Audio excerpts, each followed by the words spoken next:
Halo teman-teman sekalian, jadi hari ini gua mau ngajak kalian semua untuk membongkar kacamata bisnis Jarum Group di Como, Italia. Jadi teman-teman, kalian pasti udah familiar banget lah dengan berita grup Jarum mengakui sisi Como. Nah, di sini gua mau ngajak ke kalian untuk melihat kacamata bisnis apa sih yang dilakukan oleh Jarum di Como. Jadi kalian siapin tempat yang nyaman, jauh dari kebisingan, dan gunain earphone supaya kalian lebih jelas untuk memahami pembahasan yang bakalan gue bahas secara santai tapi serius ya teman-teman. Langsung aja kita akan melihat ya bagaimana akuisisi Como 1907 oleh grup Jarum melalui anak perusahaannya yaitu Sen Entertainment Ltd ya limited ini ya bukan Indonesia ya perusahaannya ya. Pada tahun 2019 merupakan akuisisi yang bisa dijadikan studi kasus menarik dalam transformasi manajemen klub sepak bola ya. Kalau kita melihat teman-teman, kacamata bisnis yang dilakukan oleh manajemen klub bola ini bukan sekedar investasi di dunia olahraga, melainkan pembentukan sebuah ekosistem gaya hidup atau lifestyle ekosistem yang berkelanjutan. Nah, kalau kita lihat ya, Sen Entertainment Limited ini itu berbasis di Inggris ya teman-teman. Kalian bisa cek informationnya di government UK ya, keterbukaan informasi. Kalau di Indonesia kan sulit banget ya ada keterbukaan informasi tentang perusahaan yang privat gitu. Perusahaan privat di Inggris bisa dibuka, di Singapura bisa dibuka. Tapi di Indonesia ya if you know lah. Dan kalau kita lihat ya, 2018 Sen Entertainment ini baru didirikan teman-teman. Dan di 2018, 2019-nya itu langsung mengakuisisi Como ya, si Sen Entertainment ini teman-teman. Nah, kita akan melihat ya perjalanan akuisisi grup Jarum ini. Pada tahun 2019 ya, Como 1907 berada dalam kondisi finansial yang sangat kritis dan hampir bangkrut ya. 2019 nggak punya apa-apa, 2021 bisa juara seri C ya, terus promosi ke grup B, terus sekarang masuk ke peringkat 4 ya, lolos UEFA Champions League ya. Jadi menarik banget ini Como ya, perjalanannya bisa naik terus ya, raihan trofi dan pencapaian di klasmen grup seri A. Dan sebelum diakuisisi pada tahun 2019, Como 1907 berada dalam kondisi yang sangat terpuruk ya teman-teman. Klub ini bangkrut dan harus berkompetisi di Serie D atau kasta keempat Liga Italia karena krisis finansial yang parah ya. Klub tersebut tidak memiliki struktur organisasi, fasilitas latihan yang memadai, bahkan nyaris tidak memiliki pemain. Nah, grup Jarum melalui perusahaan investasi media dan hiburan mereka yang berbasis di Inggris ya, Sen Entertainment Limited, itu resmi mengambil alih kepemilikan klub ya. Langkah ini diperkasai oleh pemilik grup Jarum ya, Robert Budi Hartono dan Michael Bambang Hartono.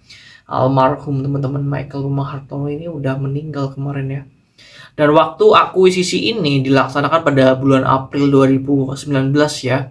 Estimasi nilai Como 1907 ini dibeli dengan harga yang sangat terjangkau saat itu, yakni sekitar 10 miliar ya rupiah. Harga yang murah ini mencerminkan kondisi klub yang saat itu sudah tidak memiliki aset dan operasional yang bernilai tinggi sehingga dijual murah aja nih Como. Dan akhirnya ya Como ini diakuisisi oleh grup Jarum. Selain grup Jarum, ya sebagai pemegang saham mayoritas, pengelola klub ini juga melibatkan nama-nama besar di dunia sepak bola. Ya, ada Cesc Fabregas, ya, Thierry Henry, ada Arsene Wenger. Jadi benar-benar ada Dennis Wise juga ada di situ ya teman-teman. Berkat strategi tersebut ya, Como 1907 mampu naik 3 kasta dalam 5 tahun dari seri D hingga akhir promosi ke seri A. Dan musim 2023-2024 ini Como masuk Liga Champions ya di 2026 ya, benar-benar sangat perjalanan yang cukup singkat ya, 5 tahun bisa tercapai sedemikian teman-teman prestasinya ya. Terus kalau kita ngelihat secara bisnis ya, peningkatan valuasi aset atau capital gain yang didapat oleh grup Djarum ini adalah dampak paling nyata secara finansial ya, terutama transformasi valuasi yang dilihat oleh para pembisnis ya yang belajar dari Djarum. Dari akuisisi sekitar nilainya itu 10 miliar rupiah pada 2019, valuasi klub ini telah melonjak hingga ratusan juta euro ya estimasinya, dengan total investasi pengembangan mencapai ratusan juta euro ini.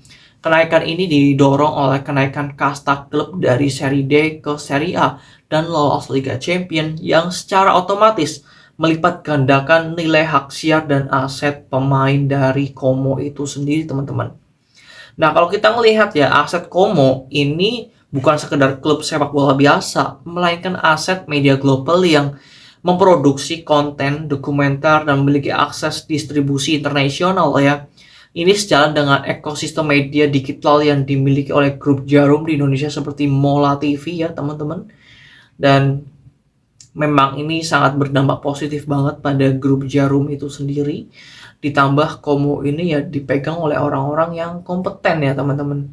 Jadi selain dapat keuntungan mengembangkan klub, Como ini juga bisa dijadikan jualan merchandise klub ya, bisa menambah pendapatan hingga jual beli pemain ya, seperti Nico Paz, pemain Argentina itu kan banyak dilirik oleh klub-klub sepak bola besar ya untuk dibeli karena hasil rekrutmen dari Como ini dinilai bagus ya, sehingga ya memiliki keuntungan dari selisih penjualan harga pemain. Nah teman-teman, yang ketiga juga kita ngelihat ya, pintu masuk industri luxury lifestyle dan pariwisata yang dikembangkan oleh grup Djarum. Kita semua tahu lah lini bisnis grup Djarum itu seperti apa. Di perbankan ya ada bank BCA, ada bank digitalnya yang Blue BCA yang katanya mau IPO, juga ada Alto ya, Alto ini venture capitalnya kayaknya. Terus ada perkebunan, kesehatan, grup Djarum juga ada properti ya, SSIA, terus ada properti di Karawang, hotel segala macam. Ini banyak sekali teman-teman. Terus elektronik, teknologi ada Polytron, Mola TV ya. Jadi memang disverifikasi banget teman-teman. Di sektoral startup kayak Blibli.com, Tiket.com, Halodocs itu juga menjadi venture capitalnya Djarum ya teman-teman. Terus di penjualan retail juga ada Supra Boga Lestari ya, ini gandum kayaknya, bukan sih, kurang tahu saya sih, lupa teman-teman. Ini udah IPO juga perusahaannya, lupa tapi gua. Dan ada teknologi telekomunikasi ya, Tower ya, ada SUPR yang kemarin dia listing juga. Terus di makanan dan minuman ada bakmi, gajah segala macam, Savoria ya kemarin yang akuisisi grup Unilever, Sariwangi. Terus ada kopi tubruk gajah ya. Jadi memang banyak banget nih ya lini bisnis grup Djarum sekarang kan. Ya Como nih masuknya di Mola Entertainment ya, Mola TV mungkin disatuin ke situ. Nah grup Djarum ini memang ekspansi globalnya itu bener-bener gila banget ya. Kepemilikan klub di Danau Como atau destinasi wisata ultra premium ya di kawasan Como tersebut itu memberikan kunci ya bagi Djarum untuk masuk ke ekosistem gaya hidup mewah di Eropa.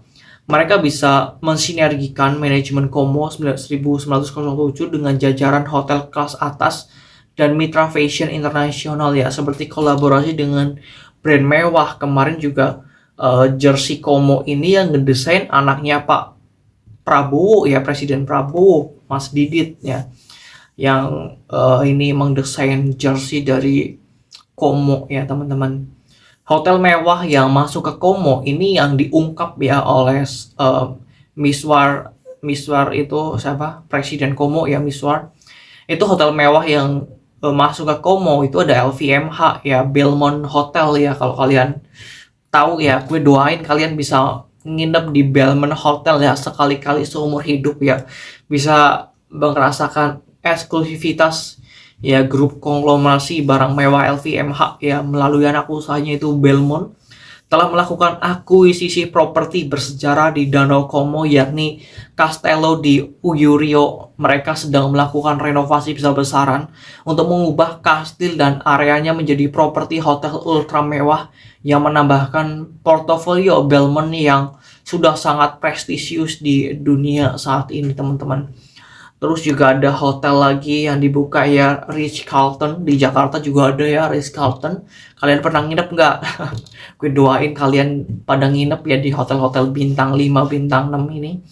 Nah, The Ritz-Carlton ini, jaringan hotel mewah di bawah naungan Marriott International, ini juga dilaporkan sedang dalam rencana untuk membuka properti di kawasan Como ya. Seiring dengan meningkatnya permintaan akan akomodasi standar internasional bagi turis kelas atas yang datang ke Danau Como, teman-teman. Ini memang keren banget sih daerah Como ini, apalagi kalau ada F1 mungkin bisa di situ ya, sirkuitnya itu akan lebih gila dari Monaco menurut gua ya. Itu gila banget sih memang Como.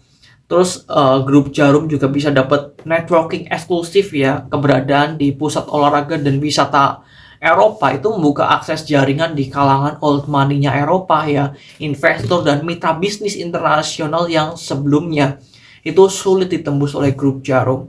Karena grup Jarum itu udah bersinar di Eropa, tentu pengusaha-pengusaha, old money, investor segala macam akan lebih mudah ya bisa bertemu dengan grup Jarum untuk kolaborasi bisnis di sektoral apapun, teman-teman. Nah, yang keempat itu branding dan soft power Indonesia. Ini juga ada pengaruhnya banget ya. Dampak ini mungkin bersifat tidak langsung ya, namun secara reputasi ini sangat-sangat berpengaruh ya, teman-teman. Grup Jarum yang portofolionya begini besar ya, teman-teman. Kalau kita melihat ya, validasi global ini akan melihat keberhasilan Jarum mengangkat klub Italia dari kebangkrutan hingga ke Liga Champions Eropa, memberikan citra bahwa pengusaha Indonesia memiliki kapabilitas manajerial kelas dunia, punya manajemen dan punya kepercayaan yang dibawa oleh orang Indonesia, pekerja keras, disiplin dan ya profitable, sukses. Karena pemasaran brand nama The Jarum atau entitas terkait kini dikenal di Italia dan di kancah Eropa ya. Ini meningkatkan profil grup seperti entitas bisnis yang visioner, bukan hanya sekedar perusahaan lokal dari Indonesia. The Jarum menggunakan Como 1907 ini sebagai sandbox atau laboratorium untuk menguji model bisnis ekosistem 365 hari atau ekosistem 1 tahun lah kalau bahasa bisnisnya ya. Jika model ini sukses di Como yang sudah terbukti berhasil, mereka bisa mereplikasi model manajemen di bisnis properti dan hiburan mereka di Indonesia. Nah, pemisahan unit bisnis dari teknis sepak bola itu seperti merekrut Cas Fabregas untuk teknis dan profesional media seperti Miswar ya. Itu adalah template manajemen yang bisa diterapkan di berbagai lini bisnis grup dari Jarum. Sepak bola itu memang sangat seksi banget ya di dunia bisnis ya. Ada yang beli nama stadiumnya ya kayak di Barcelona, Spotify, Camp Nou. Terus ada juga yang invest di jersey, di sepatu ya. Terus juga ada yang invest di billboard yang di pinggir lapangan. Terus ada yang membeli klub ya, kayak LVMH juga membeli klub Paris ya kemarin ya. Di Paris Prancis itu dibeli sama LVMH. Mungkin ikut-ikutan Jarum tuh LVMH. Jadi itu saja teman-teman yang bisa saya sampaikan tentang kacamata bisnis dari grup Jarum mengakuisisi Como 1907 ini. Kurang lebihnya saya mohon maaf banget ya teman-teman. Semoga video ini bisa menjadi manfaat kalian semua. Thank you buat kalian yang udah nonton sampai habis. See you next time.